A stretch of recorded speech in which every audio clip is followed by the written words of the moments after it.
तर नमस्कार माझ्या मराठी बांधवांनो, मी अभिनंदन तुम्हा सर्वांचं पुन्हा एकदा मनापासून स्वागत करतो आपल्या यूट्यूब चॅनलवर, ज्याचं नाव आहे कुबेर मराठी। तर आजचा व्हिडिओ खूप जास्त विशेष आहे, कारण आजच्या व्हिडिओमध्ये आपण चर्चा करणार आहोत एका अशा स्टॉकबद्दल ज्याने सध्या या ठिकाणी एक स्प्लिट अनाउन्स केलेला आहे। आणि मित्रांनो, स्प्लिट छोटा मोठा नाही आहे, स्प्लिट आहे 100:10चा। म्हणजेच मित्रांनो, जर ह्या कंपनीचा एक स्टॉक तुमच्याकडे असेल तर ह्या ठिकाणी आता तुम्हाला एका स्टॉकच्या बदल्यात 100 स्टॉक्स ह्या ठिकाणी मिळणार आहेत। मित्रांनो, माझ्या मते इतिहासातला सगळ्यात मोठा हा स्प्लिट असणार आहे। कंपनीची जी काही फेस व्हॅल्यू आहे ती 1000 रुपये आहे, आणि आता ही 1000 रुपयाची फेस व्हॅल्यू मात्र या ठिकाणी 10 रुपये राहणार आहे। सो मित्रांनो, ही कंपनी कोणती आहे आणि ही जी काही स्प्लिट आहे ती केव्हा होणार आहे, आणि ह्या स्प्लिटसाठी आपण या स्टॉकमध्ये इन्व्हेस्टमेंट केली पाहिजे का, ह्या विषयी आपण सविस्तररित्या चर्चा करणार आहोत। पण पुढे जाण्याआधी तुम्हा सर्वांना एक नम्र विनंती करू इच्छितो की चॅनलवर नवीन असाल सो चॅनलला सबस्क्राईब करा, व्हिडिओला लाईक करा, आणि आपल्या जास्तीत जास्त मराठी बांधवांपर्यंत हा व्हिडिओ नक्की शेअर करा, जेणेकरून ते देखील आर्थिकदृष्ट्या या ठिकाणी साक्षर होऊ शकतील। मित्रांनो, तुम्ही येता व्हिडिओ पाहता पण चॅनलला म्हणावं तसा या ठिकाणी प्रतिसाद मिळताना या ठिकाणी दिसत नाहीये।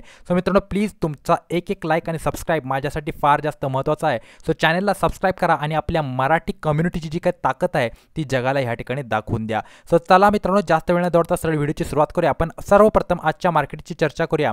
24,800 वर आज या ठिकाणी निफ्टीची क्लोजिंग आपल्याला पाहायला मिळाली, आणि त्यानंतर 187 पॉईंटची तेजी देत या ठिकाणी निफ्टी काय होताना दिसला, आपल्याला क्लोज होताना दिसलेला आहे। लाईफ टाइम हाय निफ्टीने पुन्हा एकदा तोडलेला आहे, आणि बीएससी सेन्सेक्स बघितलं तर 81,343 वर या ठिकाणी क्लोजिंग 626 पॉईंटची तेजी आपल्याला पाहायला मिळाली। सेन्सेक्सने सुद्धा एक नवीन लाईफ टाइम हाय या ठिकाणी बनवला। निफ्टी बँक बघू शकता 52,620 वर या ठिकाणी क्लोजिंग होताना दिसली, 223 पॉईंटची तेजी। आणि मित्रांनो, या ठिकाणी सुद्धा बँक निफ्टीने एक नवीन हाय आज या ठिकाणी बनवला। आज या ठिकाणी जे काही मार्केट होतं मित्रांनो, ते खूप जास्त पॉझिटिव्ह सेंटिमेंटने या ठिकाणी बंद झालेलं आपल्याला दिसलेलं आहे। सो आता मित्रांनो, आपण चर्चा करूया की त्या स्टॉकबद्दल। सो मित्रांनो, त्या स्टॉकचं नाव काय? त्या स्टॉकचं नाव आहे मित्रांनो ह्या ठिकाणी जमश्री रिअल्टी लिमिटेड। आता एक कंपनी नेमकं काय करते ते सर्वप्रथम मी तुम्हाला सांगतो। सो मित्रांनो, ही जी कंपनी होती ती ह्या ठिकाणी एक स्पिनिंग आणि वेविंग मिल्स जी आहे ती कंपनी होती, म्हणजे थोडक्यात जे हातमाग वगैरे असतात त्या टाईपची कंपनी होती। पण आता ही सध्या कंपनी काय करते, रिअल इस्टेटच्या बिझनेसमध्ये आहे, आणि त्याचबरोबर रिअल इस्टेट डेव्हलपमेंट आणि आपल्या ज्या काही जागा आहेत त्या लीजवर देण्याचं काम ही कंपनी ह्या ठिकाणी करते। आता मित्रांनो, ह्या ठिकाणी तुम्ही बघू शकता करंट प्राइस 15,398 आहे, आणि 108 कोटींचं मार्केट कॅप आहे, म्हणजे एक स्मॉल कॅप कंपनी आहे हे तर तुम्हाला या ठिकाणी लक्षात आलंच असेल। बुक व्हॅल्यू बघा, मायनस बुक व्हॅल्यू आहे 581 या ठिकाणी काय आहे बुक व्हॅल्यू आहे। रिटर्न ऑन इक्विटी आणि return on capital employed completely या ठिकाणी काय आहे, निगेटिव्ह आहे। त्यामुळे स्टॉकचा जो पी आहे तोही तुम्हाला या ठिकाणी काय दिसत नाहीये, या ठिकाणी स्पष्ट होताना दिसत नाहीये। फेस व्हॅल्यू स्टॉकची काय आहे मित्रांनो, 1000 रुपये या ठिकाणी आपल्याला दिसत आहे। आता मित्रांनो, जर आपण या ठिकाणी पाहिलं तर फंडामेंटल्स मला जास्त सांगायची गरज नाहीये, इथेच आपल्याला फंडामेंटल्स सगळे कळाले की कंपनीचे फंडामेंटल्स कसे आहेत।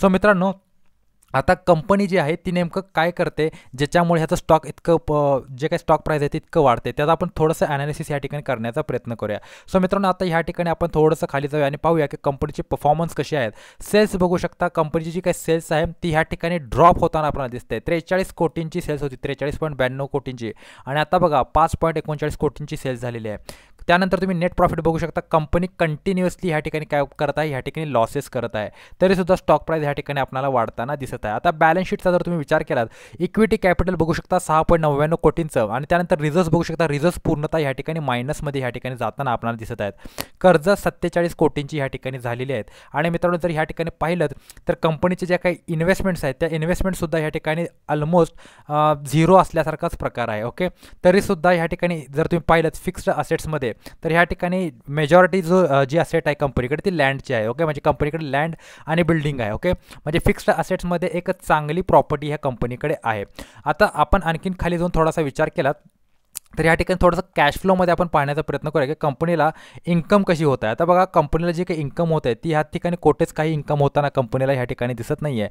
कंपनीला ना तर डिव्हिडंड मिळत आहेत, नाही इन्व्हेस्टमेंटमधून काही रिटर्न्स मिळत आहेत, म्हणजे पूर्णतः निगेटिव्ह बॅलन्स शीट आहे। तरीसुद्धा ह्या ठिकाणी स्टॉकचं प्राइस इतकं का वाढते त्याचं उत्तर मला अद्याप मिळालेलं नाही आहे। आता प्रमोटरची होल्डिंग बघा, प्रमोटरची होल्डिंग मात्र 73.56% ह्या ठिकाणी आपल्याला दिसत आहे। आणि DISचा जर विचार केला तर DIS तर ह्यामध्ये मात्र 0.35%ची होल्डिंग घेऊन ह्या ठिकाणी बसलेले आहेत। पब्लिकची होल्डिंग बघू शकता 26.09%ची होल्डिंग आहे। आता मित्रांनो, ह्या ठिकाणी सर्व बॅलन्स शीटचा विचार करता कंपनीचे फंडामेंटल्स काय आहेत, ह्या ठिकाणी पूर्णतः नकारात्मक आहेत। आता ह्या ठिकाणी जर तुम्ही स्टॉकचं प्राइस उलट बघितलं तर कंटिन्युअसली ह्या ठिकाणी अप्पर सर्किट लागताना आपल्याला या स्टॉकमध्ये दिसत आहेत. गेल्या मित्रांनो काही दिवसांमध्ये कंपनीने जो काही रिटर्न दिलेला आहे तो एकदम एक्स्ट्रॉर्डनरी रिटर्न ह्या ठिकाणी दिलेला आहे असं आपल्याला ह्या ठिकाणी भासत आहे. आता मित्रांनो ह्या ठिकाणी जे रिटर्न्स दिलेले आहेत ते रिटर्न्स किती दिले आहेत त्या ठिकाणी तुम्ही बघू शकता. ऑलमोस्ट मित्रांनो 339% रिटर्न्स मात्र या एका वर्षामध्ये ह्या ठिकाणी कंपनीने दिलेले आहेत. आता ह्या कंपनीमध्ये आपण मित्रांनो इन्व्हेस्टमेंट केली पाहिजे का नाही. सो मित्रांनो बघा मला तर सांगायची काही गरजच नाही आहे तसं, कारण कंपनीचा जो काही परफॉर्मन्स आहे तो तुमच्या डोळ्यासमोर आहे. मग ह्या स्टॉकचं प्राईस इतकं का वाढतं आहे त्याचंही उत्तर मला कोठूनही स्पष्ट झालेलं नाही. मी फार ॲनालिसिस करण्याचा प्रयत्न केला, रिसर्च करण्याचा प्रयत्न केला, पण त्याचं उत्तर मला ह्या ठिकाणी सापडलेलं नाही आहे. कदाचित असू शकतं की कंपनीची काही इन्सायडर न्यूज आहे ती ह्या ठिकाणी लीक झालेली आहे, त्यामुळे ह्या ठिकाणी हे जे काही प्राईस वाढत आहे ते फक्त ह्याच्यामुळेच वाढतं आहे की ती इन्सायडर न्यूज कोणत्या तरी मोठ्या ऑपरेटरकडे ह्या ठिकाणी आहे. किंवा दुसरं कारण हे असू शकतं की आत्ता बजेटमुळे रिअल इस्टेट सेक्टरसाठी काहीतरी चांगल्या गोष्टी ह्या ठिकाणी डिक्लेअर होणार असतील, त्यामुळे ह्या कंपनीला त्याचा फायदा होणार असेल. त्यामुळेच आधीच ह्या ठिकाणी स्टॉकचं प्राईस काय होतं ह्या ठिकाणी हाईक होताना आपल्याला दिसत आहे. सो मित्रांनो कारण काही असो पण इतका डेटा आपल्याकडे अवेलेबल नसल्यामुळे त्यामुळे मी तर तुम्हाला सरळ म्हणेन की या स्टॉकला तुम्ही अवॉइड करा, ह्यामध्ये बाईंग करण्याचा ह्या ठिकाणी प्रयत्न करू नका. सो आय होप की मित्रांनो हा व्हिडिओ तुम्हाला आवडला असेल. व्हिडिओ आवडला असेल तर व्हिडिओला लाईक, शेअर आणि चॅनलला सबस्क्राईब करायला विसरू नका. भेटूया पुढील व्हिडिओमध्ये. तोपर्यंत goodbye, take care and a good time. Thank you very much all of you.